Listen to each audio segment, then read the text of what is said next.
Hello दोस्तों, मैं रवि चौधरी स्वागत करता हूं आप सभी का आपके अपने परिवार पार्थ एकेडमी में। और आप सभी मेरे साथ पढ़ रहे हैं रेलवे जीके जीएस की एक दमदार श्रृंखला। और इसी श्रृंखला को मैंने नाम दिया है पार्थ सीरीज। और पार्थ सीरीज के अंतर्गत हम लोग प्रैक्टिस सेशन 1 को पढ़ चुके हैं और आज बारी है प्रैक्टिस सेशन 2 को पढ़ने की। चलिएगा दोस्तों, बिगर किसी देरी से क्लास की शुरुआत होगी पहले प्रश्न के साथ में। और हाँ, यदि आप लोग चैनल पे नए हैं तो प्लीज चैनल को लाइक और सब्सक्राइब जरूर करिएगा। चलिएगा बढ़ेंगे पहले प्रश्न की ओर।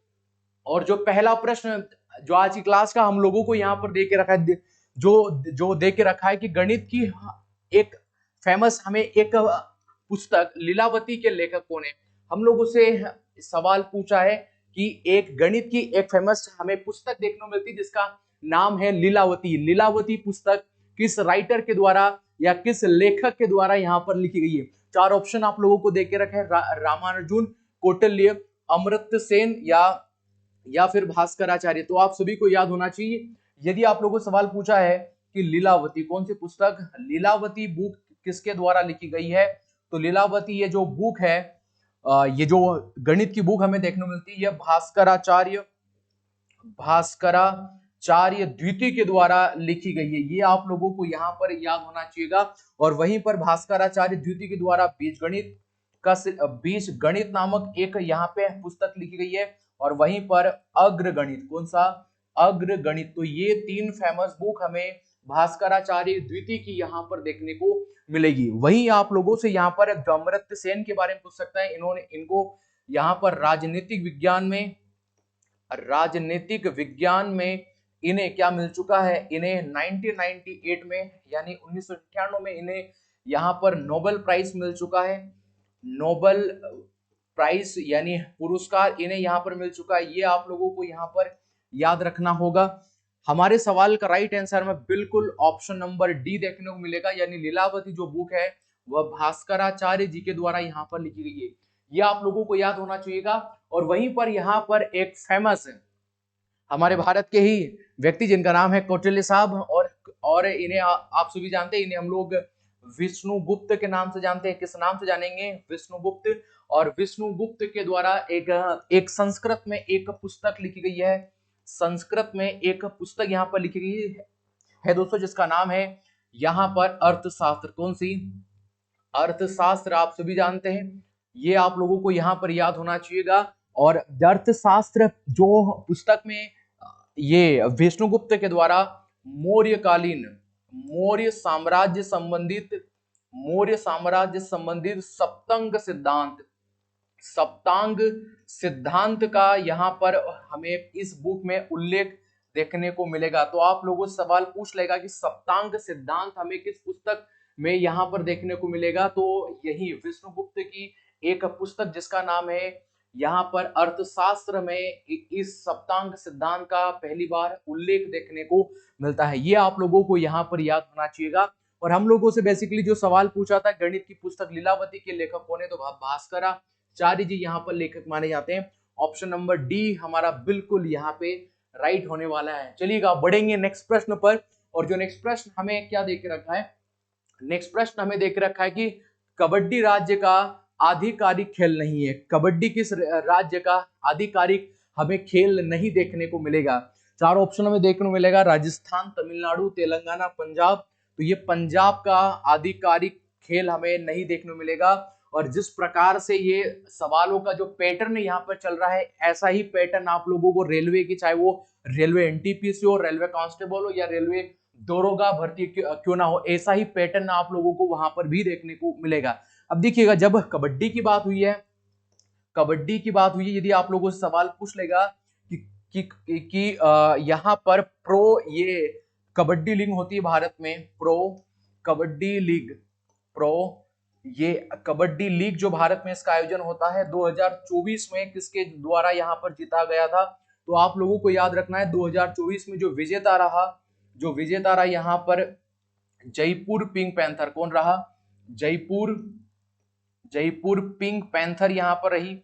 जयपुर पिंक पैंथर यहाँ पर विजेता रही, आप लोगों को याद रखना है। और वहीं पर उप विजेता कौन रहा, उप विजेता के बारे में यदि आप लोगों से सवाल पूछ लेगा तो यू मुंबा। कौन रहा, यू मुंबा हमें यहाँ पर विजेता देखने को मिलती है। ये आप लोगों को यहाँ पर याद होना चाहिएगा। और वहीं पर दोस्तों 2023 में प्रो कबड्डी लीग का पूछ लेगा, प्रो कबड्डी जो यहाँ पर लीग का यदि यहाँ पर सवाल पूछ लेगा तो आप लोगों को याद होना चाहिएगा कि पुणेरी पलटन कौन रही थी यहाँ पर, पुणेरी पलटन, पुणेरी जो पलटन है ये विजेता यहाँ पर रही थी, आप लोगों को याद होना चाहिएगा। और विजेता के रूप में यहाँ पर ये रही थी। और वहीं पर हरियाणा यहाँ पर वो विजेता रही। यदि आप लोगों से सवाल पूछ लेगा उप विजेता यहाँ पर कौन रहा, तो यहाँ पर जो हरियाणा की टीम है यहाँ पर उप विजेता हमें देखने को मिलेगी।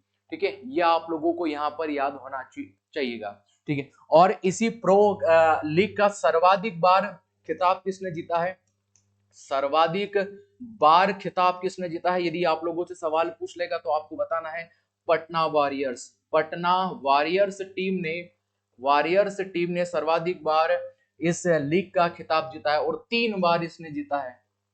3 बार आप लोगों को यहाँ पर याद होना चाहिएगा। और वहीं पर यहाँ पर एक प्रश्न ये भी पूछ सकता है, आप लोगों से पूछेगा कि यहाँ पर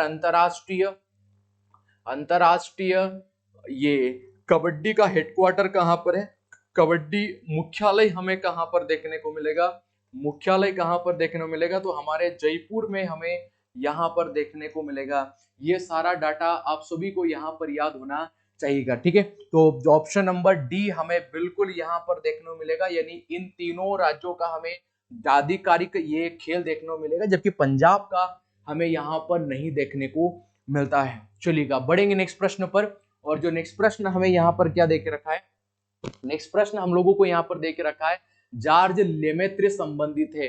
तो जॉर्ज लेमेत्रे ने कौन सी थ्योरी हम लोगों को यहाँ पर दिया है, बिग बैंग थ्योरी, विद्युत धारा, या फिर सौरमंडल संबंधित, या फिर इनमें से कोई नहीं। आप सभी जानते हैं कि जो जॉर्ज लेमेत्रे हैं ये बिल्कुल बिग बैंग थ्योरी से यहाँ पर संबंधित है।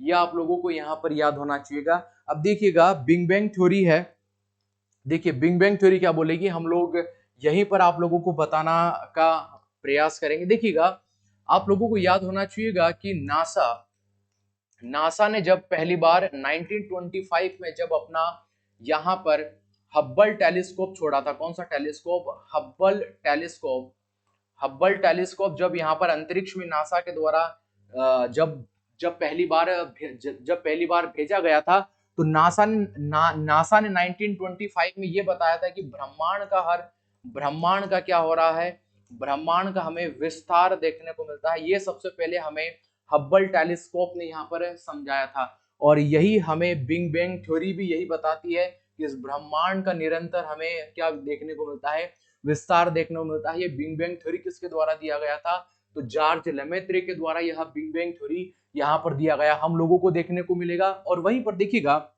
2 प्रमुख वैज्ञानिक हमें देखने को मिले, एक का नाम है हमन बार्डी, यहाँ पर आप लोगों को याद होना चाहिएगा, और थॉमस यहाँ पर गोल्ड। ये 2 वैज्ञानिक हुए, थॉमस गोल्ड, और यहाँ पर एक का प्रमुख नाम था हमन बोडी। अब थॉमस गोल्ड और हमन बोडी का ये कहना है न तो इस ब्रह्मांड का जन्म हुआ है और न ही इस ब्रह्मांड की हमें मृत्यु देखने को मिलेगी। ये थ्योरी सबसे पहले किसके द्वारा दिया गया था, तो हमन बोडी और थॉमस गोल्ड। यानी न तो ब्रह्मांड का निर्माण हुआ, न तो ब्रह्मांड का न तो जन्म हुआ, और न ही इसका क्या होगा, अंत होगा। ऐसा सबसे पहले किसने ये यहाँ पर कॉन्सेप्ट हम लोगों को ये थ्योरी देखने को मिली। तो ये जो थ्योरी दिया था हमन बोडी और थॉमस गोल्ड ने सबसे पहले यही थ्योरी यहाँ पर दिया था। और वहीं पर एक वैज्ञानिक हुआ जिसका नाम था एलन संडेस, एक वैज्ञानिक हुआ जिसका नाम था एलन संडेस। और इसी एलन संडेस ने एक प्रकार का दोलन का सिद्धांत दिया, यानी इसी ब्रह्मांड को लेकर जो इसके द्वारा एक दोलन का यहाँ पर सिद्धांत इसके द्वारा यहाँ पर दिया गया, आप लोगों को याद होना चाहिएगा। अब दोलन का सिद्धांत के माध्यम से इसी संडेस ने क्या हमें समझाया, तो यही एलन साहब ने हमें ये बताया कि ब्रह्मांड की जितनी क्षमता है, ब्रह्मांड जो अपनी क्षमता के अनुसार पहले इसका विस्तार होगा। क्या होगा, पहले इसका हमें विस्तार देखने को मिलेगा। यानी इस यूनिवर्स में, इस ब्रह्मांड में जितनी क्षमताएं हमें देखने को मिलेगी, जो अपनी चरम सीमा तक यह अपना विस्तार होता हुआ दिखाई देगा, लेकिन जब इसकी क्षमता, जब इसकी शक्तियां समाप्त हो जाएगी, वह फिर से यह सिकुड़ने का प्रयास करेगा। यानी यह अपने फिर से वास्तविक वास्तविक रूप में आ जाएगा। तो यह सबसे पहले किसने दिया था? तो हमें एलन संडेस ने सबसे पहले यह थ्योरी समझाया था। यानी मान लीजिएगा यह जो हमारे पास में दोलन है, देखिएगा, और यही दोलन की एक सीमा रहेगी, जहां तक यह पहुंचेगा फिर से उसके वास्तविक स्वरूप पर आएगा, फिर से इसकी एक चरम सीमा होगी, और फिर से अपने वास्तविक सीमा, वास्तविक क्षेत्र में, वास्तविक में हमें यह देखने को मिलेगा। यहाँ पर यह आप लोगों को याद होना चाहिएगा, ठीक है, यहाँ पर ये याद होना चाहिएगा। और वहीं पर हमें एक सर्न प्रयोगशाला, कौन सी प्रयोगशाला? एक सर्न प्रयोगशाला। और ये जो सर्न प्रयोगशाला जो हमें देखने को मिलेगी, यह सर्न प्रयोगशाला वर्तमान में कहाँ है? तो वर्तमान में यही सर्न प्रयोगशाला हमें स्विट्जरलैंड में कहाँ पर देखने को मिली?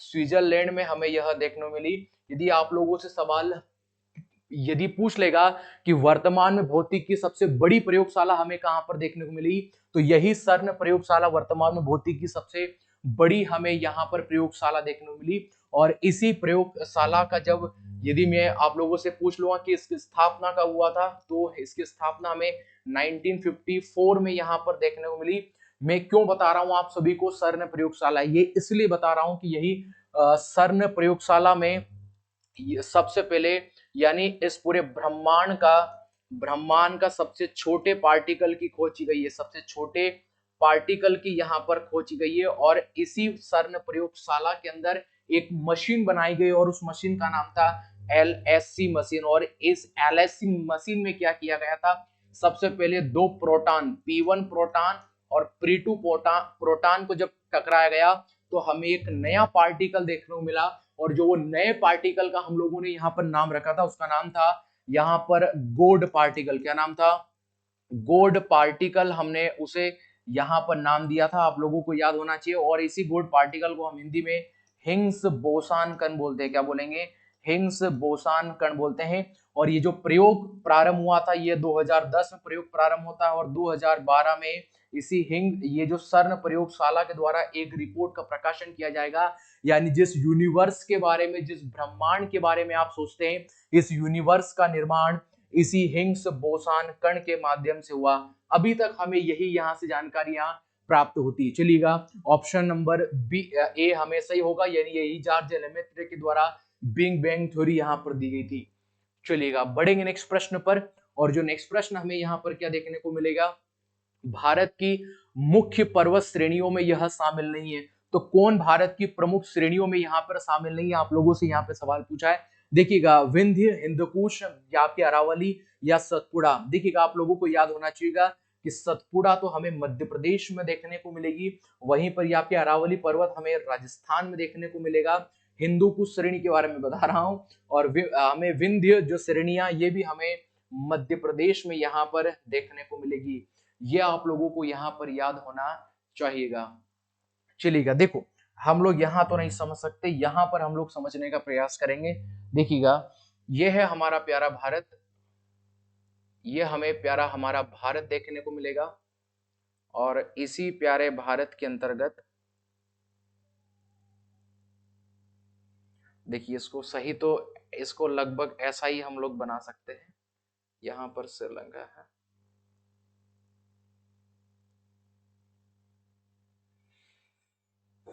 चलिएगा,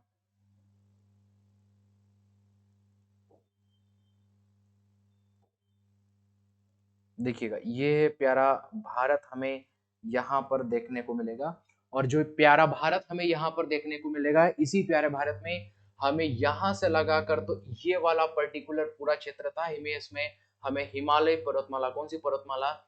हिमालय पर्वतमाला हमें यहाँ पर देखने को मिलेगी। और ये जो हिमालय पर्वतमाला देखने को मिलेगी, ये हमें एक प्रकार का वलित पर्वत देखने को मिलेगा। कौन सी पर्वतमाला?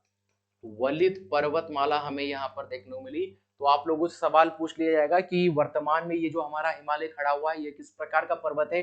तो यह हमें एक प्रकार का वलित पर्वत यहाँ पर देखने को मिलेगा। वहीं पर आप लोगों को ये भी याद रखना है कि यही हिमालय पर्वत का भारत में सबसे पूर्वी क्षेत्र है। ये जो सबसे पूर्वी क्षेत्र में हमें एक यहाँ पर पर्वत देखने को मिलेगा जिसका नाम होगा यहाँ पर नामचा बारवा। कौन सा? नामचा बारवा हमें यहाँ पर पर्वत देखने को मिलेगा जो आपके अरुणाचल प्रदेश में, कहां पर है? अरुणाचल प्रदेश में हमें यहाँ पर यह देखने को मिलेगा। आप लोगों को यहाँ पर ये याद होना चाहिएगा। और यही जो ये जो आपकी हमें हिमालय पर्वतमाला देखने को मिलेगी, इसकी एक श्रेणी हमें भारत में देखने को मिलेगी जिसका नाम है काराकोरम। कौन सा? काराकोरम पर्वत हमें यहाँ पर देखने को मिलेगा। इसकी एक श्रेणी का विस्तार हमें चाइना में जाता हुआ दिखाई देगा जिसमें हमें हम लोग कुनलुन पर्वत श्रेणी बोले। कौन सी? कुनलुन पर्वत श्रेणी के नाम से हम लोग जानते हैं। और इसका एक क्षेत्र हमें पाकिस्तान में जाता हुआ दिखाई देगा जिसे हम लोग यहाँ पर हिंदू कुश श्रेणी देखेंगे। क्या? हिंदू कुश श्रेणी के नाम से इसे हम लोग जानते हैं।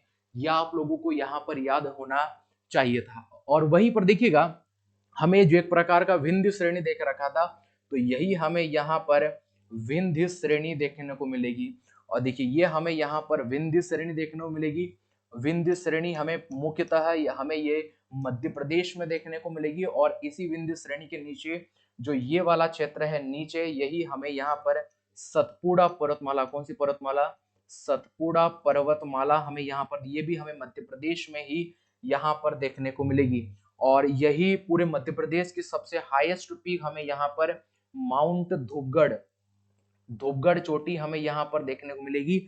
ये जो महाराष्ट्र यहाँ पर बना है, इसी महाराष्ट्र की सबसे ऊंची चोटी जिसका नाम है कलसुबाई। क्या नाम है? कलसुबाई हमें यहाँ पर देखने को मिलेगी। ये पूरे महाराष्ट्र की सबसे ऊंची पीक हमें यहाँ पर देखने को मिलेगी। और वहीं पर जब हम लोग तमिलनाडु में आएंगे तो तमिलनाडु में हमें एक टोड़ा बेटा एक प्रकार का माउंटेन हमें देखने को मिलेगी, एक प्रकार की चोटी हमें यहाँ पर देखने को मिलेगी। और वहीं पर यह आपका आंध्र प्रदेश बना हुआ है और इसी आंध्र प्रदेश में हमें एक चोटी देखने को मिलेगी, इसका नाम है अरमाकोंडा। कौन सा? अरमाकोंडा हमें यहाँ पर एक पर्वत श्रेणी देखने को मिलेगी। एक हमें राजस्थान में जब हम लोग जाएंगे तो हमें यहाँ पर एक गुरु शिखर। कौन सा? गुरु शिखर। यहाँ पे गुरु शिखर एक हमें चोटी राजस्थान में यहाँ पर देखने को मिलेगी। और वहीं पर जो हमारे जो पास में यहाँ पर जो झारखंड देखने को मिलेगा, इसी झारखंड में हमें यहाँ पर एक प्रकार की पारसनाथ। कौन सी? पारसनाथ चोटी हमें देखने को मिलेगी। और यही पारसनाथ चोटी हमें छोटा नागपुर पठार पर देखने को मिले। कौन से प्लेट्यू पर? छोटा नागपुर के जो प्लेट्यू पर हमें यहाँ पर यह देखने को मिलेगी। और वहीं पर देखिएगा ये जो महाराष्ट्र का क्षेत्र है, इसी महाराष्ट्र के क्षेत्र में ये जो पर्टिकुलर हमें क्षेत्र को मिलेगा, हमें यहाँ पर यह दक्कन का पठार देखने लगा। कौन सा प्लेट्यू? दक्कन का पठार है। और दक्कन का पठार में कौन सी मिट्टी का हमें विस्तार देखने को मिलेगा? जवाब होगा हमें यहाँ पर काली मिट्टी का विस्तार देखने को मिलेगा। और यही जो दक्कन का पठार है यह भारत का सबसे ज्यादा, यदि आप लोगों से पूछ लेगा सर्वाधिक हमें उपजाऊ पठार देखने को मिलेगा। यदि आप सवाल पूछ लेगा भारत का सबसे अधिक उपजाऊ पठार हमें यहाँ पर कौन देखने को मिलेगा, और यहीं पर हमें दक्कन का पठार यहाँ पर देखने को मिलेगा। जिसके कारण इसी महाराष्ट्र राज्य में क्या है, इसी महाराष्ट्र राज्य में काली मिट्टी का विस्तार देखने को मिलेगा।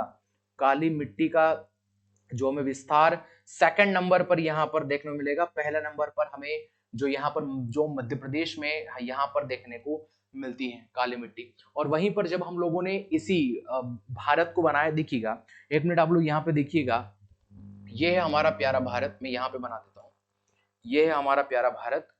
और इसी प्यारे भारत में जब हम लोगों ने इसको बनाया है तो आप देखिएगा इसी प्यारे भारत में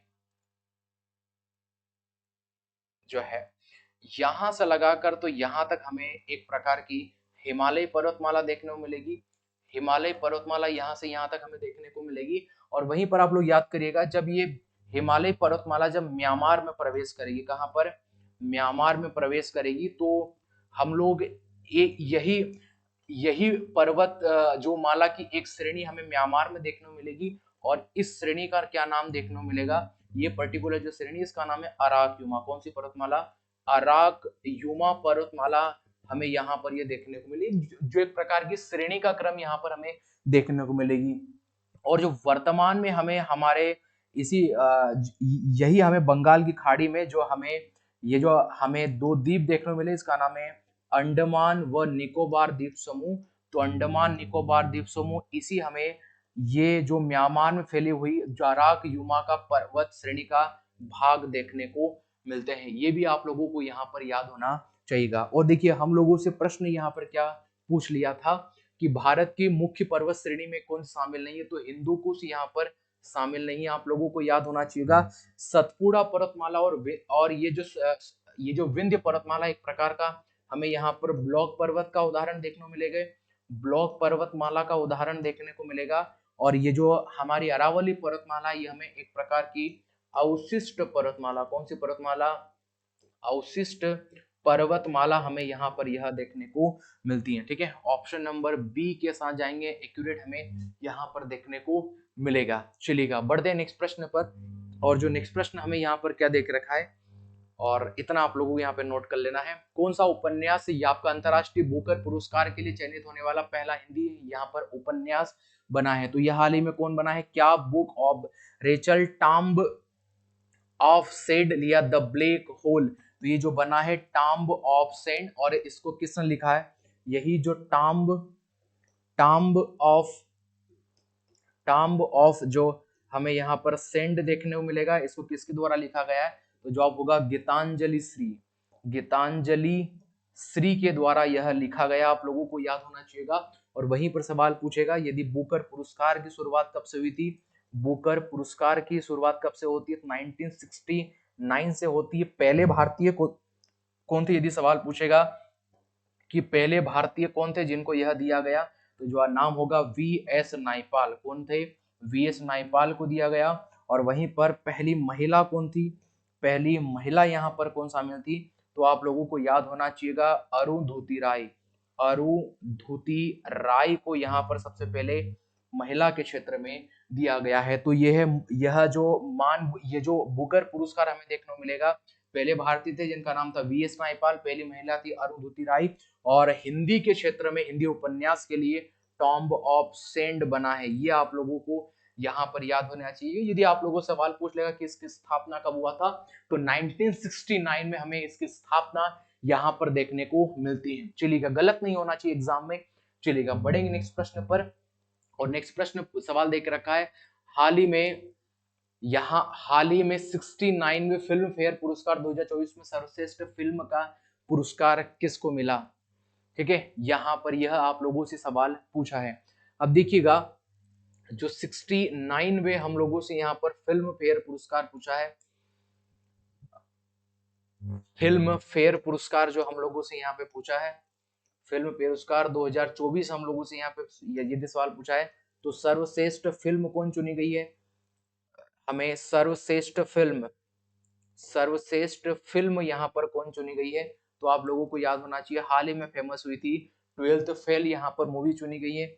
आप लोगों को यहाँ पर यह याद होना चाहिएगा सर्वश्रेष्ठ अभिनेता कौन चुना गया है, सर्वश्रेष्ठ यहाँ पर अभिनेता के रूप में कौन चुना गया है, तो आप लोगों को याद होना चाहिएगा रणबीर कपूर यहाँ पर चुना गया है। ये आप लोगों को याद होना चाहिएगा। और वहीं पर सर्वश्रेष्ठ अभिनेत्री के रूप में तो आप सभी जानते हैं भारत की महान हमें अभिनेत्री देखने को मिलती है जिसका नाम है आलिया भट्ट। क्या नाम है, आलिया भट्ट का आप लोग यहाँ पर नाम याद रखिएगा।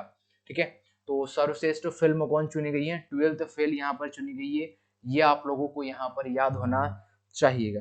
ठीक है, आप लोगों से मेरा प्रश्न है सर्वश्रेष्ठ निर्देशन के रूप में सर्वश्रेष्ठ ये निर्देशक का पुरस्कार किसको मिला, ये सभी को इस सवाल का कमेंट बॉक्स में करना है। चलिएगा बढ़ेंगे नेक्स्ट प्रश्न पर। और जो नेक्स्ट प्रश्न हम लोगों से यहाँ पर क्या पूछा है, नेक्स्ट प्रश्न हम लोगों से यहाँ पे सवाल पूछा है कि हाल ही में फीफा द्वारा पुरुष वर्ग में सर्वश्रेष्ठ फुटबॉल खिलाड़ी 2023 का पुरस्कार किसे प्रदान किया गया। यानी फीफा द्वारा 2023 का सर्वश्रेष्ठ फुटबॉल खिलाड़ी का पुरस्कार यहाँ पर है जो किस प्लेयर को दिया गया है, एलिन हालैंड, पेप गार्डियोला या फिर लियोनेस मेसी या एडरसन। देखिएगा आप लोगों को याद होना चाहिएगा कि फीफा द्वारा 2023 में जो सर्वश्रेष्ठ फुटबॉल खिलाड़ी का खिलाफ जो पुरुष वर्ग में किसको दिया गया है, तो पुरुष वर्ग में यहाँ पे लियोनेस मेसी किसको दिया गया है, लियोनेस मेसी को दिया गया है। ये आप लोगों को यहाँ पर याद होना चाहिएगा। और वहीं सर्वश्रेष्ठ विकेट कीपर यहाँ पर गोलकीपर, सर्वश्रेष्ठ यहाँ पर गोलकीपर का पुरस्कार किस खिलाड़ी को मिला है, तो आप लोगों को याद होना चाहिए ऑप्शन नंबर डी के संग, यानी एडरसन को यहाँ पर सर्वश्रेष्ठ गोलकीपर का पुरस्कार मिला है। यहाँ पर यह आप लोगों को याद होना चाहिएगा। और सर्वश्रेष्ठ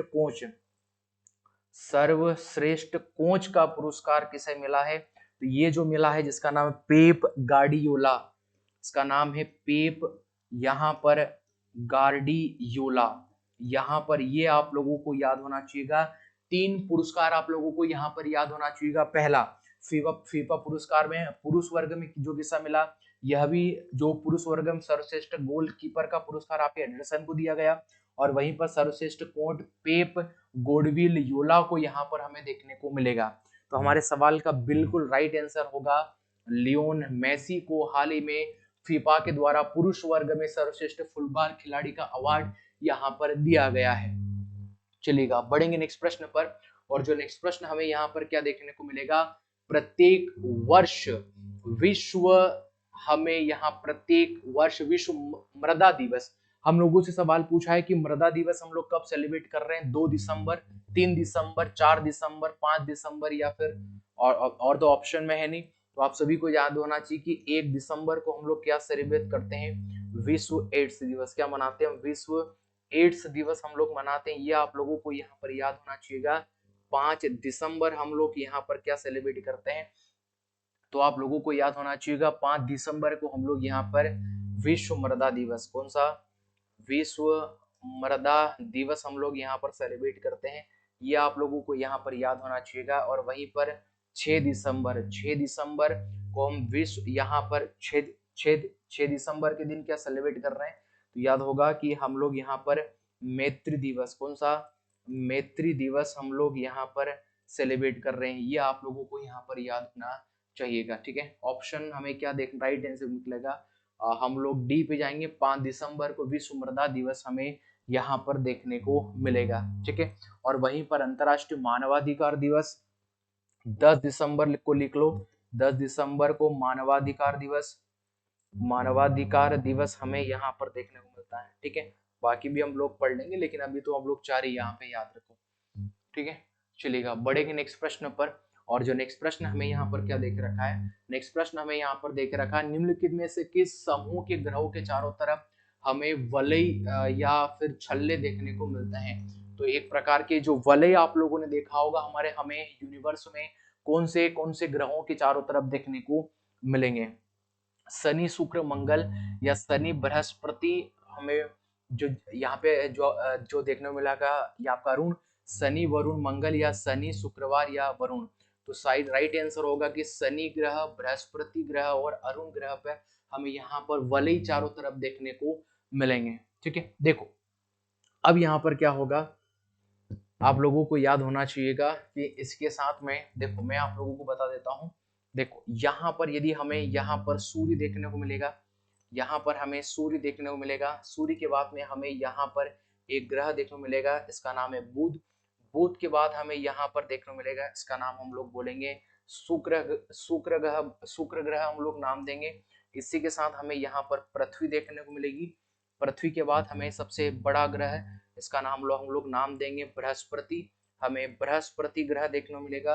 बृहस्पति के बाद में हमें यहाँ पर शनि, शनि के बाद में हमें यहाँ पर शनि के बाद हमें अरुण देखने को मिलेगा। और अरुण ग्रह के बाद हमें यहाँ पर वरुण, कौन सा देखने को मिलेगा, वरुण हमें यहाँ पर देखने को मिलता है। ठीक है, ये सभी ग्रह हमें यहाँ पर देखने को मिलेंगे। अब क्या होगा कि हमें वहीं आप लोगों को याद होगा कि इसी पृथ्वी और इसी ये देखो हम लोग कुछ मिस कर रहे हैं यहाँ पर, मैं माफी चाहूंगा आप लोगों से, 1 मिनट यहाँ पर 1 मिनट रुकिएगा। यहाँ पर हमें मंगल ग्रह को हम लोग छोड़ चुके थे। यहाँ पर हमें यहाँ पर बुध देखने को मिलेगा, बुध के बाद हमें यहाँ पर शुक्र देखने को मिलेगा, शुक्र के बाद हमें यहाँ पर पृथ्वी देखने को मिलेगा, और पृथ्वी के बाद आप सभी जानते हैं हमें यहाँ पर मंगल ग्रह, कौन सा ग्रह देखने को मिलेगा, मंगल ग्रह। और मंगल ग्रह के बाद हमें यहाँ पर देखने को मिलेगा, इसका नाम है बृहस्पति, बृहस्पति ग्रह हमें देखने को मिलेगा। बृहस्पति के बाद हमें यहाँ पर शनि, शनि के बाद हमें यहाँ पर अरुण देखने को मिलेगा, अरुण के बाद हमें यहाँ पर वरुण ग्रह देखने को मिलेगा। हमें यहाँ पर ये प्रमुख ग्रह देखने को मिलते हैं। अब आप लोगों को यहाँ पर ये भी याद होना चाहिएगा कि वर्तमान में हमें 8 हमें ग्रह देखने को मिलेंगे, और इन्हीं 8 ग्रह में से जो हमें यहाँ पर मंगल और बृहस्पति ग्रह देखने को मिलेगा, इन्हीं के बीच में हमें यहाँ पर शुद्ध ग्रहों की एक पेटी यहाँ पर देखने को मिलेगी। तो यह शुद्ध ग्रह की पेटी, तो आप लोगों को सवाल पूछेगा कि जो शुद्ध ग्रह है हमें किन 2 ग्रहों के बीच में देखने को मिलेंगे, तो एक का नाम होगा मंगल, वही हमें बृहस्पति ग्रह के बीच में यहाँ पर हमें शुद्ध ग्रह की एक पेटी, जो प्रकार की लंबी श्रृंखला देखने को मिलेगी। और वहीं पर एक प्रकार का सेरस, कौन सा, सेरस शुद्ध ग्रह, सेरस शुद्ध ग्रह ये सबसे बड़ा है और सबसे चमकीला भी है, सबसे चमकीला हमें यहाँ पर शुद्ध ग्रह देखने को मिलेगा। ठीक है, ये आप लोगों को यहाँ पर याद होना चाहिएगा। और वहीं पर आप लोगों को यहाँ पर ये भी याद होना चाहिएगा कि ये जो हमें वरुण ग्रह है, इसी वरुण ग्रह के बाद में ये जो वरुण ग्रह देखने को मिलेगा, इसी वरुण ग्रह के बाद में हमें जो एक प्रकार की यहाँ पर एक बेल्ट देखने को मिलेगा, और इसी बेल्ट को हम लोग नाम बोलते हैं क्यूपर बेल्ट। क्या नाम बोलेंगे, क्यूपर बेल्ट हमें यहाँ पर देखने को मिलेगा। तो आप लोगों से सवाल पूछ सकता है कि हमारे यानी हमारे सोलर सिस्टम में क्यूपर बेल्ट किस ग्रह के बाद देखने को मिलेगा, तो जवाब होगा वरुण ग्रह के बाद में। और इसी क्यूपर बेल्ट में हमारे यहाँ पर हमें बोने ग्रह देखने को मिलेंगे। कौन से, बोने ग्रह हमें यहाँ पर देखने को मिलेंगे। जैसे प्लूटो, प्लूटो को हम लोगों ने नाम दिया है बोनो ग्रह, जो एक प्रकार का हमें यहाँ पर सोफिया, कौन सा, सोफिया आप लोगों को यहाँ पर याद रखना है। और वहीं पर आप लोग याद करेंगे मेक, मेक कौन सा याद करेंगे, मेक, मेक। ये 3 प्रमुख हमें यहाँ पर बोने ग्रह देखने को मिलते हैं। और यही क्यूपर बेल्ट के बाद हमें एक प्रकार का बादलों का एक प्रकार की श्रृंखला देखने को मिलेगी, और इसी बादल की श्रृंखला को हम लोगों ने ओरल क्लाउड नाम दिया है। क्या नाम दिया है, ओरल क्लाउड, ओरल क्लाउड हम लोगों ने इसको नाम दिया है। यदि आप लोगों से पूछेगा कौन सी परत के बाद या कौन सी सीमा के बाद हमारा जो सोलर सिस्टम है यानी हमारा जो सौर मंडल है वो पूर्णतः समाप्त होता हुआ हम लोगों को देखने को मिलेगा, तो यही ओरल क्लाउड वहां पर जवाब होगा। आप लोगों को यहाँ पर याद होना चाहिए। और वहीं पर हम देखेंगे हमारे 8 ग्रह हमें सभी यहाँ पर पश्चिम से पूर्व की तरफ देखने को मिलेंगे, पश्चिम से पूर्व हमें यहाँ पर घूमने देखने को मिलेंगे। लेकिन इन 8 में से 2 ऐसे हमें यहाँ पर ग्रह देखने को मिलेंगे, एक का नाम होगा शुक्र और एक का नाम होगा अरुण। ये जो 2 ग्रह हमें यहाँ पर देखने को मिलेंगे, जो जो इनका मोशन, इनकी गति हमें देखने को मिलेगी, यह पूर्व से पश्चिम, यह पूर्व से पश्चिम घूमते हुए हम लोगों को देखने को मिलेंगे। और वहीं पर हमें इसी शनि ग्रह का एक हमें यहाँ पर उपग्रह देखने को मिला है, इसका नाम है फोबे। कौन सा नाम देखने को मिलेगा, फोबे। यह फोबे भी क्या करेगा, यह फोबे भी यहाँ पर पूर्व से पश्चिम की ओर घूमता हुआ हम लोगों को यहाँ पर देखने को मिलता है। यहाँ पर ये आप लोगों को याद होना चाहिए था। ठीक है, चलिएगा इसी के साथ बढ़ेंगे। और हम लोगों से प्रश्न क्या पूछ लिया था कि चारों तरफ वलय देखने को मिलेंगे, तो शनि, बृहस्पति, अरुण, शनि, बृहस्पति और अरुण, इन तीनों के बाद हमें यहाँ पर इनके चारों तरफ हमें गैसीय फॉर्म है, और जो छोटे पार्टिकल है उनसे मिलकर हमें जो प्रकार की वलयों की श्रृंखला यहाँ पर देखने को मिलेगी। चलिएगा बढ़ेंगे नेक्स्ट प्रश्न पर। और जो नेक्स्ट प्रश्न हमें यहाँ पर देख रहा है, निम्नलिखित में कौन सा घास का मैदान नहीं है, कौन सा घास का मैदान नहीं है हम लोगों को यहाँ पर जो देखने को मिलेगा।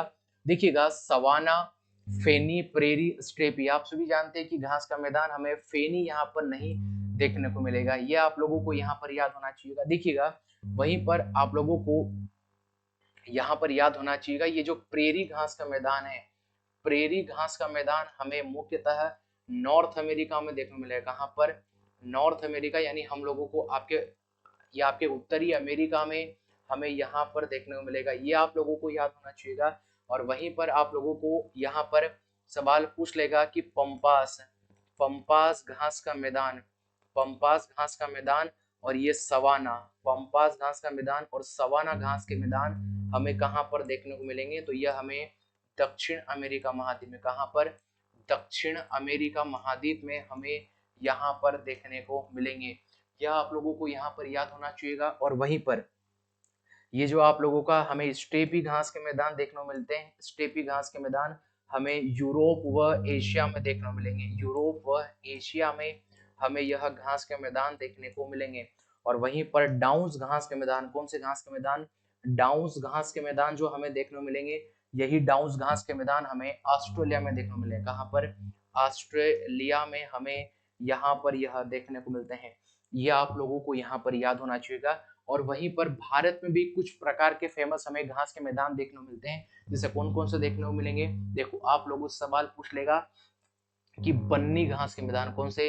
बन्नी घास। तो ये बन्नी घास हमें एक एक हमारे गुजरात राज्य में देखने को मिलेगी। और वहीं पर आप लोगों को शोला घास, कौन सी घास के मैदान? शोला घास के मैदान। तो शोला घास के मैदान हमें महाराष्ट्र में देखने को मिलेंगे। कहाँ पर देखने को मिलेंगे? तो जवाब होगा महाराष्ट्र में हमें देखने को यहाँ पर मिलते हैं। यह आप लोगों को यहाँ पर याद होना चाहिएगा।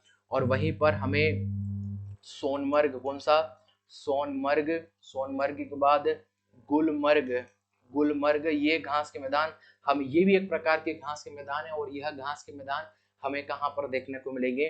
तो जवाब होगा कि हमें जम्मू कश्मीर में। कहाँ पर देखने को मिलेंगे? जम्मू, ये हमें देखने को मिलेंगे। और वहीं पर आप लोगों को याद होना चाहिएगा बुग्याल, कौन सा? बुग्याल और प्यार, बुग्याल और प्यार यह हमें उत्तराखंड में देखने को मिलेगा। कहाँ पर? उत्तराखंड में हमें यह देखने को मिलते हैं।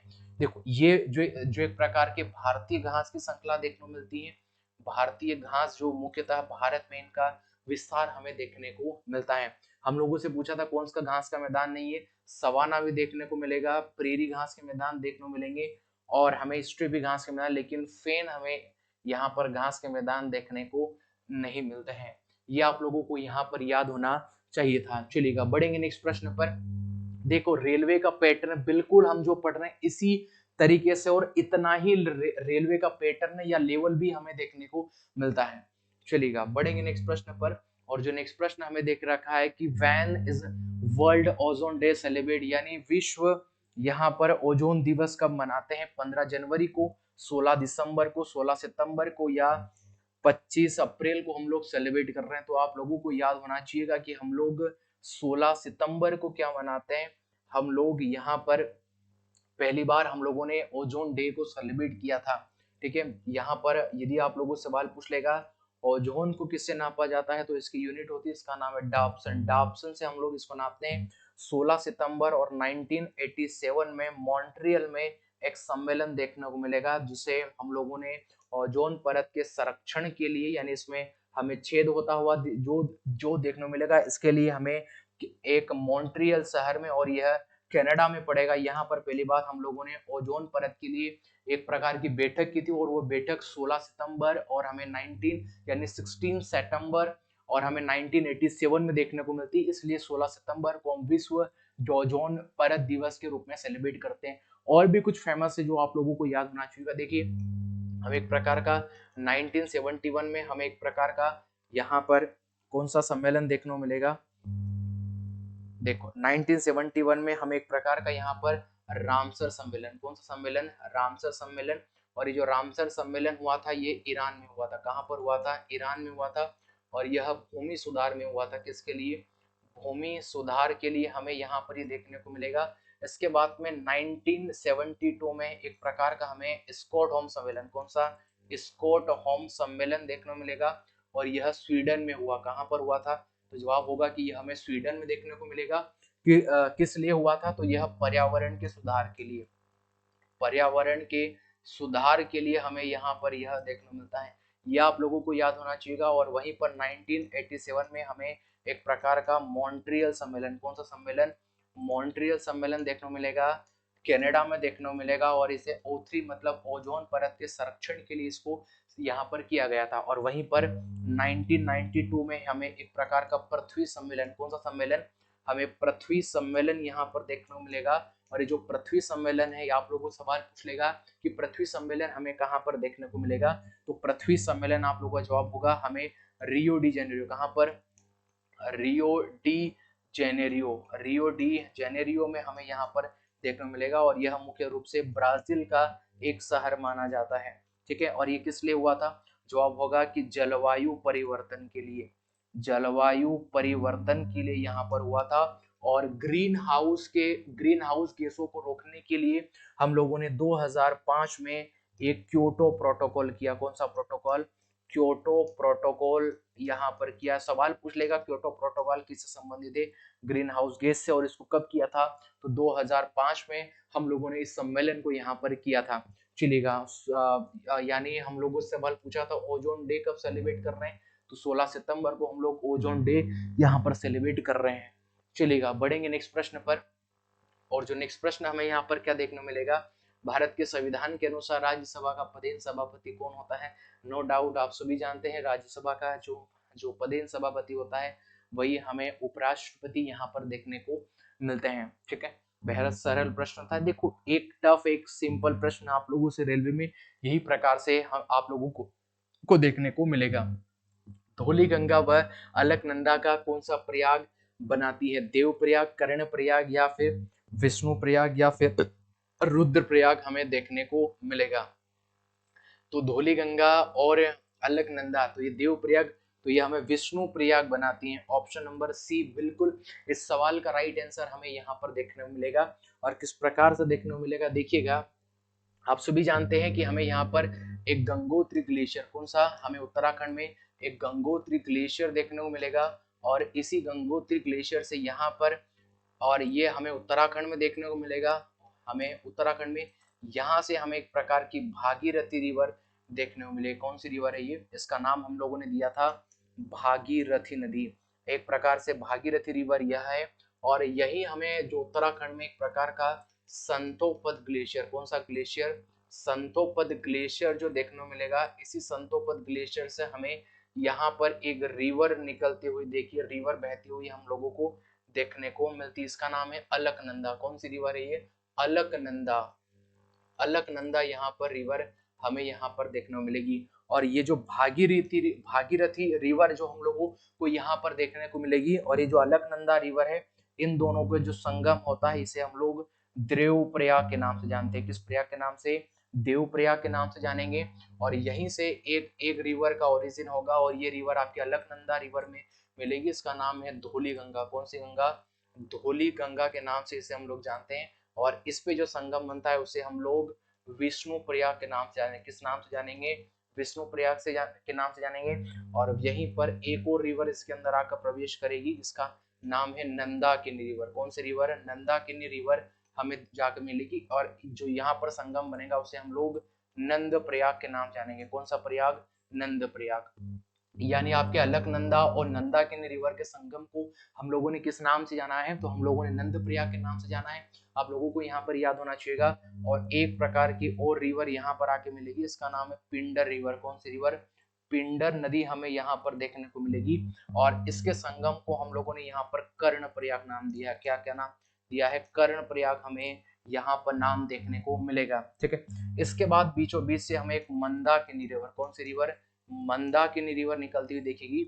और ये मंदाकिनी रिवर भी आपके अलकनंदा रिवर मिलती है, जहां पर हमें रुद्र प्रयाग देखने को मिलेगा। कौन सा प्रयाग देखने को मिलेगा? हमें रुद्र प्रयाग हमें यहाँ पर देखने को मिलेगा। और जब यह देव प्रयाग में आपके अलकनंदा और आपकी धौली गंगा संगम होता है, और यहीं पर जब जब इन दोनों की संयुक्त धारा मिलती है, तो इस धारा को हम लोग गंगा के नाम से जानते हैं। यानी इससे पहले जो हमें गंगा माँ का नाम हमें यहाँ पर देखने को मिलेगा, मतलब नहीं देखने को मिलता है, देवप्रयाग के बाद देखने को मिलता है। और जब यह गंगा रिवर हरिद्वार में प्रवेश करेगी, कहाँ पर जो प्रवेश करेगी? हरिद्वार में। तो ऐसा माना जाता है कि इसने मैदानी क्षेत्र में प्रवेश कर लिया। कहाँ पर? इसने मैदानी क्षेत्र में प्रवेश कर लिया, आप लोगों को याद होना चाहिएगा। और इसके बाद जस्ट ये यूपी चली जाती है, और यूपी में प्लेस इसका नाम है गढ़ मुक्तेश्वर। क्या नाम है? गढ़ मुक्तेश्वर नामक जगह से ये यूपी में क्या करती हैं? प्रवेश करती हैं। ये आप लोगों को यहाँ पर याद होना चाहिएगा। और वहीं पर आपसे पूछेगा कि गंगा की सबसे बड़ी सहायक नदी कौन सी है? सबसे बड़ी सहायक नदी कौन सी है, तो यमुना हमें देखने को मिलेगी। और गंगा की पहली सहायक नदी कौन सी है, पहली सहायक नदी कौन सी है, तो हमें यहाँ पर रामगंगा, रामगंगा इस नदी की पहली सहायक नदी हम लोगों को यहाँ पर देखने को मिलेगी। और सवाल पूछ लेगा कि मैदानी क्षेत्र से प्रवेश करने वाली, मैदानी क्षेत्र से प्रवेश करने वाली पहली हमें इसकी सहायक नदी कौन सी देखने को मिलते हैं, तो जवाब होगा गोमती रिवर। यह गोमती नदी जो है यह मैदानी क्षेत्र से उत्पन्न होती है और गंगा रिवर के अंदर मिलती है। ये 3 की पॉइंट आप लोगों को एटलीस्ट यहाँ पर याद होना चाहिएगा। चलिएगा बढ़ेंगे नेक्स्ट प्रश्न पर। और जो नेक्स्ट प्रश्न हम लोगों को यहाँ पर क्या देख रखना है कि किस राज्य ने 2024 में 108 स्थानों पर एक साथ सबसे अधिक लोगों द्वारा सूर्य नमस्कार करने का गिनीज वर्ल्ड रिकॉर्ड बनाया है, तो ये गुजरात शहर ने ये रिकॉर्ड अपने नाम किया है। हाल ही में यह हमें देखने को मिला है। ऑप्शन नंबर सी के साथ हम लोग जाएंगे। चलिएगा पढ़ेंगे नेक्स्ट प्रश्न पर। नेक्स्ट प्रश्न हमें देखने को मिलेगा सिडबी का मुख्यालय क्या है, तो आप सभी जानते हैं जो छोटे उद्योग होते हैं जो उनको यह बैंक मुख्य जो तौर पर लोन देती है। और इसकी स्थापना पूछेगा कि सिडबी की स्थापना कब देखने को मिलेगी, तो स्थापना इसकी 1990 में हमें इसकी स्थापना देखने को मिलेगी। और वहीं पर हमें यदि आप लोगों से सवाल पूछ लेगा कि इसका मुख्यालय कहाँ पर है, इसका हेडक्वार्टर कहाँ पर देखने को मिलेगा, तो इसका हेडक्वार्टर हमें लखनऊ में कहाँ पर देखने को मिलेगा, लखनऊ में देखने को मिलेगा। इसका मुख्य उद्देश्य क्या है, मुख्य उद्देश्य क्या है इस बैंक का, तो आप लोगों को याद होना चाहिएगा कि जो छोटे उद्योग होते हैं, जो छोटे उद्योग होते हैं, छोटे जो उद्योग को ऋण प्रदान करती है, ठीक है, ये इसका मुख्य उद्देश्य हमें यहाँ पर देखने को मिलेगा। ऑप्शन नंबर सी के साथ जाएंगे, बिल्कुल हमें यहाँ पर देखने को मिलेगा। चलिएगा बढ़ेंगे नेक्स्ट प्रश्न पर। और जो नेक्स्ट प्रश्न हमें यहाँ पर देखने को मिलेगा, तमिलनाडु राज्य में बंगाल की खाड़ी के निकट स्थित पुंपहार में समुद्र तट पर जो उत्सव के लिए फेमस है, ठीक है, कौन से उत्सव के लिए यहाँ पर फेमस है, देखो चैत्र पूर्णिमा, चरक पूजा, गंगा सागर मेला या पुष्कर मेला, ठीक है। देखो तमिलनाडु की बात हुई है, तो तमिलनाडु में आप सभी जानते हैं कि कौन कौन सा फेस्टिवल सेलिब्रेट कर रहे हैं। तमिलनाडु में हम लोग कौन कौन सा फेस्टिवल सेलिब्रेट कर रहे हैं, एक तो थाई पूसम, कौन सा, थाई पूसम आप लोगों को यहाँ पर याद होना चाहिए। और यहाँ पर आप लोगों को चित्रादि पूछ सकता है कि चित्रादि भी यहीं पर सेलिब्रेट किया जाएगा। वहीं पर यहाँ पर जल्लीकट्टू, कौन सा, जल्लीकट्टू हमें यहाँ पर देखने को मिलेगा। और वहीं पर यहाँ का पोंगल कौन सा देखने को मिलेगा, पोंगल हमें यहाँ पर इसी तमिलनाडु राज्य का देखने को मिलेगा, ठीक है। तो हम लोगों को सवाल पूछा है कि तमिलनाडु राज्य में बंगाल की खाड़ी के निकट स्थित पंपोहार है या समुद्र तट के लिए फेमस है, तो ये चैत्र पूर्णिमा इस सवाल का राइट आंसर हम लोगों को यहाँ पर देखने को मिलता है। चलिएगा पढ़ेंगे नेक्स्ट प्रश्न पर। और जो नेक्स्ट प्रश्न हम लोगों को यहाँ पर क्या देख रखा है, हड़प्पा सभ्यता की मोहरों पर निम्नलिखित में कौन सा पशु अक्सर मतलब सर्वाधिक हमें जो इन मोहरों पर जो हमें सिंधु घाटी सभ्यता से प्राप्त हुई है, तो कौन सा जानवर हमें यहाँ पर देखने को मिलता है, बेल, शेर, लोमड़ी या हिरण, तो आप लोगों को याद होना चाहिए बेल के सर्वाधिक हमें यहाँ पे प्रमाण प्राप्त होते हैं। हड़प्पा का एक शहर आप लोगों को यहाँ पर याद करना है कि हड़प्पा, यदि आपसे पूछेगा हड़प्पा से किन किन चीजों के प्रमाण आप लोगों को प्राप्त होते हैं, आप लोगों को पता होना चाहिए कि सिंधु घाटी सभ्यता का पहला खोजा गया शहर था। सिंधु घाटी सभ्यता जो है, इसी सिंधु घाटी सभ्यता का खोजा गया यह पहला शहर था। आप लोगों को यहाँ पर याद होना चाहिए यहाँ से क्या क्या प्राप्त हुए, तो आप लोगों को याद होना चाहिए लिंग पूजा के प्रमाण, लिंग पूजा के प्रमाण हम लोगों को यहाँ से प्राप्त होते हैं। यहीं से हमें R37 कब्रिस्तान मिला, R37 कब्रिस्तान के प्रमाण हम लोगों को यहाँ पर याद होना चाहिए। एक संग से बना बेल, एक संग से जो बना एक बेल के प्रमाण हम लोगों को यहाँ से प्राप्त होता है। हमें यहाँ पे दोस्तों कागज के प्रमाण, किसके प्रमाण, कागज के प्रमाण हम लोगों को यहाँ पर देखने को मिलते हैं, यहाँ से ये हम लोगों को प्राप्त होता है। और वहीं पर माँ के गर्भ, एक माता के गर्भ से निकला पौधा, माता के गर्भ से जो निकला यहाँ पर पौधा के बारे में हमें यहाँ से जानकारी प्राप्त होती, ये आप लोगों को यहाँ पर याद होना चाहिएगा, ठीक है। एटलीस्ट इतना तो आप लोगों को यहाँ पर याद होना चाहिए था, ठीक है। और वहीं पर यदि आप लोगों से सवाल पूछ लेगा कि मोहनजोदड़ो मोहनजोदड़ो से यहाँ पर क्या क्या प्राप्त हुआ है? तो मोहनजोदड़ो आप सभी जानते हैं कि मोहनजोदड़ो से आप लोगों को एक प्रकार की एक नर्तकी की मूर्ति प्राप्त हुई है। नर्तकी की मूर्ति आप लोगों को यहाँ से प्राप्त हुई है। 7 बार बाढ़ के कारण नष्ट हुआ, ये ऐसे प्रमाण मिले हैं कि इसी सिंधु घाटी सभ्यता के साथ हमें एक मोहनजोदड़ो शहर देखने को मिलेगा। यह 7 बार बाढ़ के कारण नष्ट हुआ है, इसके प्रमाण हमें देखने को मिलेंगे। आप लोगों को याद होना चाहिए। और यहीं पर एक दाढ़ी वाले बाबा के प्रमाण, दाढ़ी वाले बाबा के हमें यहाँ पर प्रमाण प्राप्त होते हैं, ये आप लोगों को यहाँ पर याद होना चाहिए। और इसी के साथ में हमें यहाँ पर आप लोगों का स्नानागार और वहीं पर हमें अन्नागार, किसके अन्नागार के प्रमाण हमें यहाँ पर देखने को मिलते हैं, ये आप लोगों को यहाँ पर याद होना चाहिए। ऑप्शन नंबर ए बिल्कुल हमारे सवाल का राइट आंसर हम लोगों को यहाँ पर देखने को मिलेगा। चलिएगा बढ़ेंगे नेक्स्ट प्रश्न पर। और जो नेक्स्ट प्रश्न आप लोगों को यहाँ पर क्या देख रखा है, हिंदू धर्म पुरुषार्थ जीवन के लक्ष्य के माध्यम से जीवन में संपूर्ण भागीदारी को प्रोत्साहित करता है, उनमें कौन सा एक पुरुषार्थ हमें यहाँ पर देखने को नहीं मिलता है? देखिएगा आप सभी जानते हैं कि हम लोगों से यहाँ पे पूछा है कि जो जो पुरुषार्थ जीवन में हमें 4 प्रकार के हिंदू धर्म मान्यताओं के अनुसार हमें 4 प्रकार के पुरुषार्थ देखने को मिलेंगे। कौन कौन से जो पुरुषार्थ देखने को मिलेंगे? एक हमें धर्म के साथ साथ हमें मोक्ष का पुरुषार्थ, मोक्ष के साथ साथ दोस्तों यहाँ पर अर्थ, और अर्थ के साथ साथ यहाँ पर काम।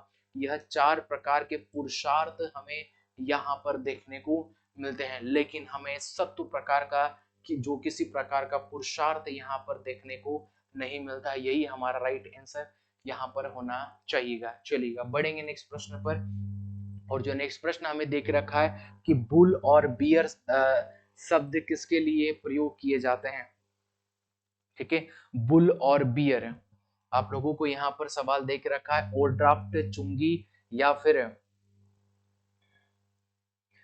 टोल टैक्स, या फिर शेयर बाजार। आप सभी जानते हैं कि शेयर बाजार से यह प्रमुख शब्दावलियां हमें देखने को मिलेंगी। देखो एक प्रकार का हमें बुल के साथ बियर, ठीक है, ये बियर, फिर इसके बाद हमें चिकन और हमें पिग, हमें यहाँ पर यह देखने को ये 4 प्रकार की शब्दावलियां हमें यहाँ पर शेयर मार्केट से संबंधित होती हुई देखने को मिलती हैं। ठीक है, ये हम लोगों को यहाँ पर देखने को मिलेगा। बुल देखने को मिलेगा, बियर देखने को मिलेगा, चिकन और पिग हमें यहाँ पर देखने को मिलेगा। देखो इनका जो मतलब क्या क्या होता है कि देखो बियर का मतलब होता है वह व्यक्ति जो कीमतों के बढ़ते वक्त व्यापार करे, बढ़ते समय उसके द्वारा समय क्या हो, व्यापार किया जाए, मतलब जो ट्रेड किया जाए, यानी वह व्यक्ति यदि जो शेयर मार्केट के अंदर उसकी यदि जो उसने शेयर खरीद रहे हैं, यदि उसकी वैल्यूएशन बढ़ रही है, यदि वह व्यक्ति के द्वारा उन बढ़ती हुई जो कीमतों के साथ यदि व्यापार किया जा रहा है, उसे हम लोग बुल बोलेंगे, बियर बोलेंगे। यदि वह व्यक्ति जो घटती हुई कीमतों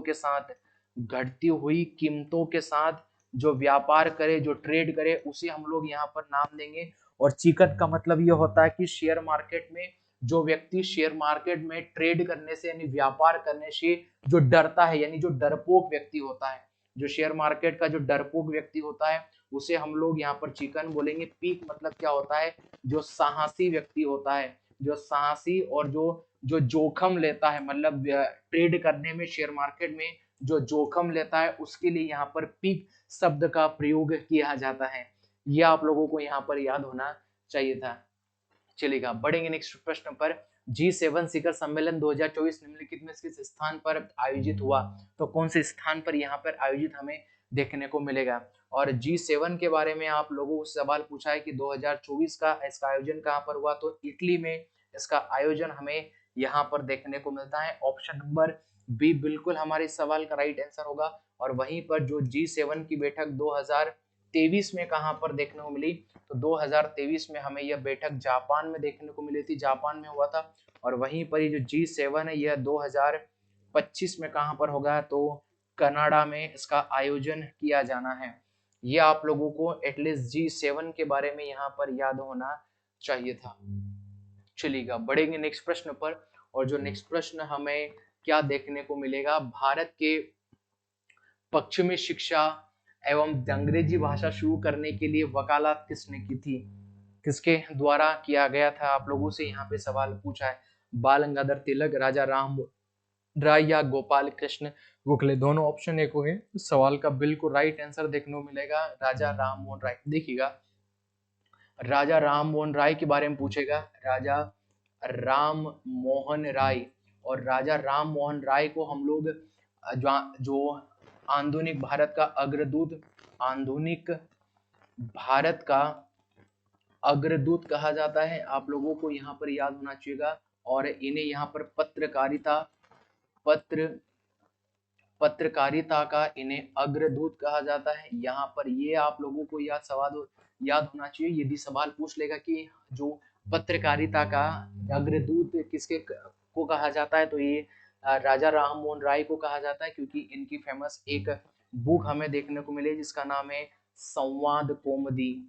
संवाद कौमुदी इनकी प्रसिद्ध रचना हमें यहाँ पर देखने को मिलेगी। और इन्हीं के द्वारा 1814 और 15 में आत्मीय सभा की स्थापना, किसकी सभा, आत्मीय सभा की स्थापना किया गया था। और जब राजा राम मोहन राय ने भारत में पहली बार 1814 और 15 में आत्मीय सभा की शुरुआत की थी, उस समय इस सभा ने एक तो यहाँ पर बहु विवाह का विरोध किया, यहाँ पर बाल विवाह का विरोध किया, और इनके द्वारा भारत में सती प्रथा का भी विरोध किया गया था। ये आप लोगों को याद होना चाहिएगा। और वहीं पर 1825 में इनके द्वारा एक प्रकार का वेदांत कॉलेज की यहाँ पर स्थापना की जाती है, इनके द्वारा स्थापना की जाएगी। और वहीं पर यहाँ पर 1828 में इन्हीं के द्वारा भारत में ब्रह्म समाज की स्थापना की गई। कौन से समाज की, ब्रह्म समाज की। और 1829 में राजा राम मोहन राय ने हेल्प लिया था लॉर्ड विलियम बेटिंग की सहायता से राजा राम मोहन राय ने भारत में सती प्रथा का भी इनके द्वारा अंत किया गया। ये भी आप लोगों को यहाँ पर याद होना चाहिएगा, ठीक है। और ये कब किया गया था, तो 1829 में यहाँ जो इनके द्वारा ये महत्वपूर्ण कार्य किया गया था, ये आप लोगों को यहाँ पर याद होना चाहिए था। चलिएगा, पढ़ेंगे नेक्स्ट प्रश्न पर।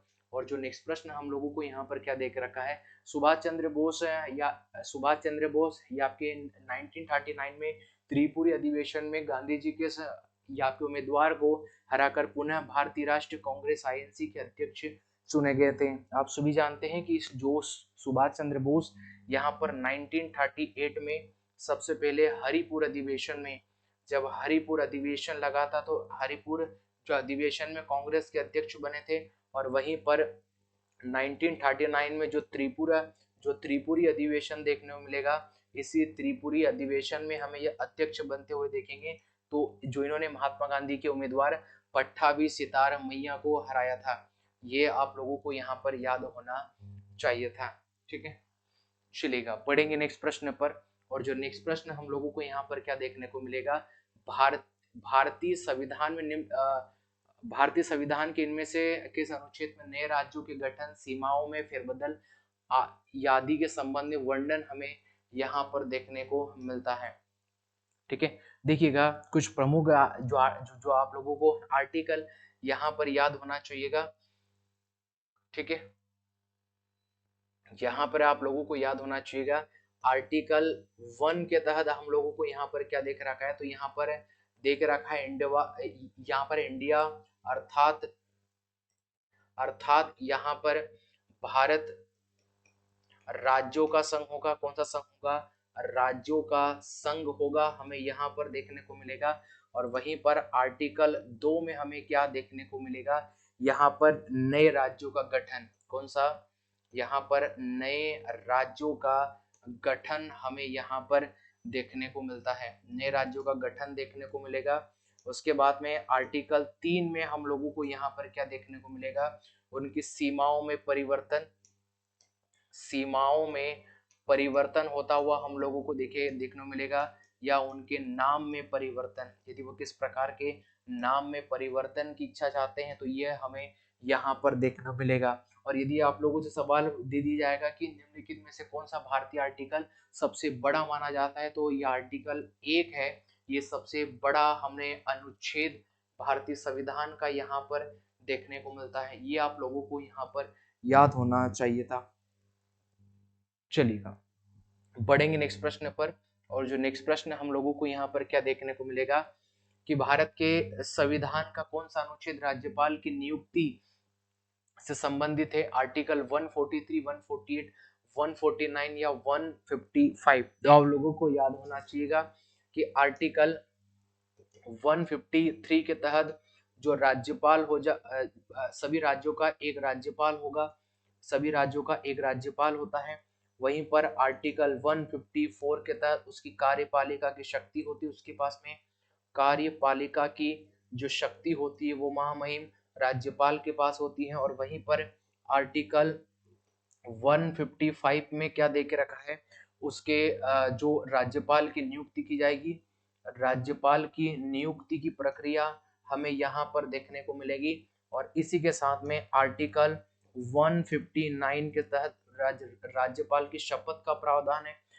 और इसी के साथ में आर्टिकल 161 के तहत राज्यपाल जो होगा, राज्यपाल को यहाँ पर आप लोगों को याद होना चाहिएगा, राज्यपाल को यहाँ पर क्षमादान की शक्ति है, क्षमादान की शक्ति हमें देखने को मिलती है। ठीक है, ये राज्यपाल से। तो आर्टिकल सॉरी हम लोग ऑप्शन नंबर डी के साथ जाएंगे। आर्टिकल 143 के तहत देख रखा है कि महामहिम जो राष्ट्रपति है, महामहिम राष्ट्रपति है, यह सलाह मांग सकता है, कानूनी सलाह मांग सकता है सुप्रीम कोर्ट से, सुप्रीम कोर्ट से किसी प्रकार की कानूनी सलाह को यहाँ पर मान सकता है। आर्टिकल 141 में भारत का नियंत्रण व महालेखा परीक्षक होगा, नियंत्रण वह महालेखा जो महालेखा परीक्षक है वो हमें यहाँ पर देखने को मिलता है। चलिए ठीक है, केवल हम लोगों को सवाल भी यही पूछा था, भारत के संविधान का कौन सा अनुच्छेद राज्यपाल की नियुक्ति संबंधित है, तो ये आर्टिकल 155 हमें यहाँ पर संबंधित होता हुआ दिखाई पड़ता है। चलिएगा, बढ़ेंगे नेक्स्ट प्रश्न पर। और जो नेक्स्ट प्रश्न हमें यहाँ पर देखने को मिला गया, आर्थिक शब्दावली आपको पता है कि यह निवेश से संबंधित है, और निवेश से संबंधित हमें NSDL देखने को मिलेगा। और इसी यहाँ पे NSDL का हमें फुल फॉर्म यहाँ पे सवाल पूछा है, नेशनल सिक्योरिटी डेवलपमेंट, जो ये यहाँ पे limited, national stock development limited, national share depository limited, national security depositories limited. तो क्या इसका फुल फॉर्म देखने को मिलेगा, ऑप्शन नंबर ए बिल्कुल हमें यहाँ पर राइट होता देखने को मिलेगा, नेशनल सिक्योरिटी डेवलपमेंट लिमिटेड यहाँ पर हमें देखने को मिलेगा। ठीक है, ऑप्शन नंबर ए के साथ हम लोग जाएंगे। ठीक है, नेक्स्ट प्रश्न जो हम लोगों को देखने को मिलेगा, भारत में जो है यहाँ पर श्वेत क्रांति का जनक हम लोगों ने जो किसे माना है, श्वेत क्रांति का जनक किसे माना है, आप सभी जानते होंगे कि भारत में आप लोगों से सवाल पूछेगा कि श्वेत क्रांति के जनक कौन है, तो डॉक्टर वर्गीस कुरियन, डॉक्टर वर्गीस कुरियन का नाम यहाँ पर आएगा, डॉक्टर वर्गीस कुरियन यहाँ पर माने जाएंगे। वहीं पर भारत में लाल क्रांति, भारत में यदि सवाल पूछेगा लाल क्रांति के संबंधित, तो यहाँ पर विशाल तिवारी कौन देखने को मिलेगा, विशाल तिवारी यहाँ पर माने जाते हैं। ये आप लोगों को यहाँ पर याद होना चाहिए। भारत में पीली क्रांति के जनक कौन है, सवाल पूछेगा कि पीली क्रांति के जनक कौन है यहाँ पर, तो आप लोगों को यहाँ पर याद होना चाहिए कि यहाँ पर हमें जो अरुण कृष्णन कौन देखने को मिलेंगे, अरुण कृष्णन हमें यहाँ पर देखने को मिलेंगे। और भारत में हरित क्रांति के जनक, हरित क्रांति के जनक कौन माने जाएंगे, तो यहाँ पर हमें MS स्वामीनाथन, MS स्वामीनाथन, स्वामीनाथन यहाँ पर माने जाएंगे। और वहीं पर गुलाबी क्रांति, वहीं पर सवाल पूछ लेगा कि गुलाबी क्रांति के जनक किसे माना जाएगा, तो गुलाबी क्रांति के जनक माना जाता है वो दुर्गेश साहब को माना जाता है, दुर्गेश साहब। ठीक है, ये आप लोगों को यहाँ पर याद होना चाहिए था। ठीक है, श्वेत क्रांति के जनक डॉक्टर वर्गीस यहाँ पे कुरियन माने जाते हैं, लाल क्रांति के विशाल तिवारी, जो पीली क्रांति के यहाँ पर अरुण कृष्णन, हरित क्रांति के NS स्वामीनाथन, गुलाबी क्रांति के दुर्गेश साहब यहाँ पर माने जाते हैं। ठीक है, तो भारत में श्वेत क्रांति के जनक कौन माने गए हैं? तो डॉक्टर वर्गीस कुरियन यहाँ पर माने गए। ऑप्शन नंबर बी के साथ हम लोग यहाँ पर जाएंगे। चलिएगा बढ़ेंगे नेक्स्ट प्रश्न पर। और जो नेक्स्ट प्रश्न हम लोगों को यहाँ पर क्या देख रखा है, भारत में थार रेगिस्तान से जुड़े रेगिस्तान को क्या कहा जाता है? आप सभी जानते हैं कि भारत के पश्चिम क्षेत्र में हमें राजस्थान में थार का मरुस्थल जो देखने को मिलेगा। इसी का नाम पाकिस्तान में हम क्या क्या नाम देखने को मिलेगा? गोबी, चेलिस्तान, सुक्कुर या मीरपुर। आप सभी जानते हैं इसका नाम हमें यहाँ पर चेलिस्तान देखने को मिलेगा। यहाँ पर यह भी याद होना चाहिए कुछ विशेष हमें जो आप लोगों के रेगिस्तान देखने को मिले। यदि सवाल पूछेगा एरिजोना का मरुस्थल कौन सा? एरिजोना का जो रेगिस्तान है हमें यहाँ पर ये कहाँ पर देखने को मिलेगा? आप सभी जानते हैं कि ये यूएसए में देखने को मिलेगा, नॉर्थ अमेरिका में हमें देखने को मिलेगा। और वहीं पर सहारा रेगिस्तान हमें कहाँ पर देखने को मिलेगा? यह हमें जो देखने को मिलेगा यह हमें अफ्रीका में देखने को मिलेगा। कहाँ पर? अफ्रीका में देखने को मिलेगा। आप लोगों को याद होना चाहिए।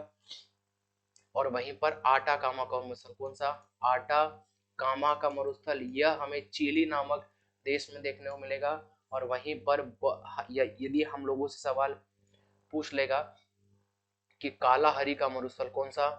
काला हरी का जो रेगिस्तान है, जो मरुस्थल है, हमें कहां पर देखने को मिलेगा? तो एक प्रकार का बोत्सवाना, और बोत्सवाना में हमें पड़ता है अफ्रीका। अफ्रीका में हमें यहाँ पर यह देखने को मिलेगा।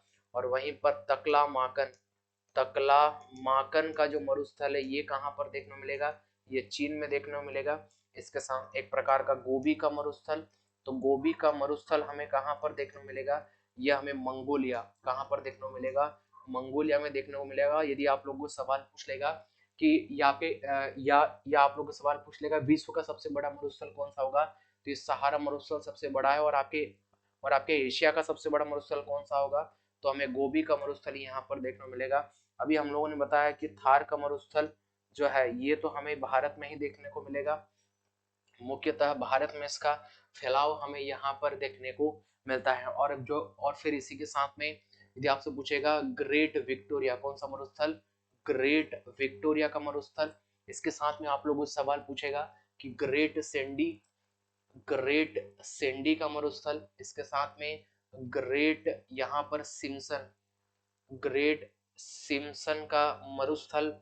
ये आप लोगों को यहाँ पर great Victoria, great Sandy, great Simpson यहाँ पर, तो ये तीनों ही फेमस हमें यहाँ पर। और एक ग्रेट गिब्सन, कौन सा?